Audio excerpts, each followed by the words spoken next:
Panindigan ng hepe ng AFP na walang mangyayaring kudeta sa kanyang liderato. Sa isang pahayag, sinabi ni AFP Chief Romeo Browner na hanggat siya ang Chief of Staff, hindi niya hayaang magkaroon ng pag-aaklas laban sa gobyerno.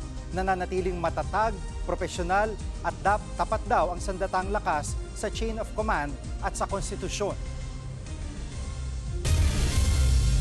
Kaugnay ng balitang yan, makakausap natin live si Brian Castillo mula sa Camp Crame sa Quezon City.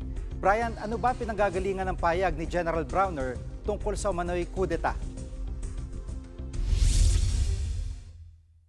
Jiggy, matapos nga ang mahaba-habang panahon ay ngayon na ulit nagsalita patungkol sa usapin ng kudeta itong si AFP Chief of Staff General Romeo Browner. Ito rin so far yung pinakamatapang niyang statement dahil sinabi nga mismo ni Browner na hanggang siya yung namumuno sa militar ay walang mangyayaring kudeta.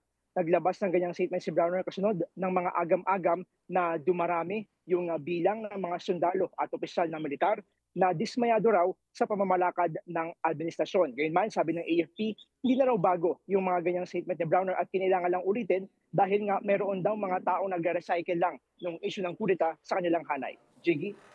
At Brian, may ginagawa bang loyalty check ang AFP tungkol sa isyong yan? Alam mo, Jiggy, tuwing lumalabas yung ganitong issue ng kudeta, ang palaging sinasabi ng AFP ay walang unrest at walang kahit na anong movement mula sa kanilang hanay na maaaring magresulta sa isang kudeta.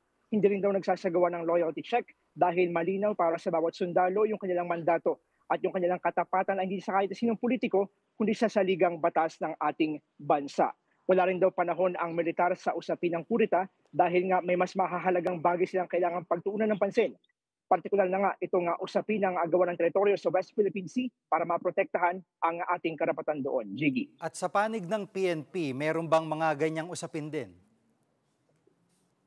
Jiggy, dito sa PNP ay wala namang kahit na anong chismis o ugong na may namumuong plano ng kudeta. Kung meron mang pinag-uusapan dito, ayan ay kung sino ba yung papalit.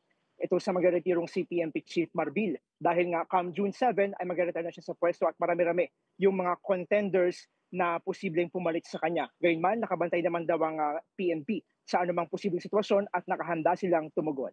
Jiggy. Yan po si Brian Castillo, nag-uulat live mula sa Camp Crame sa Quezon City.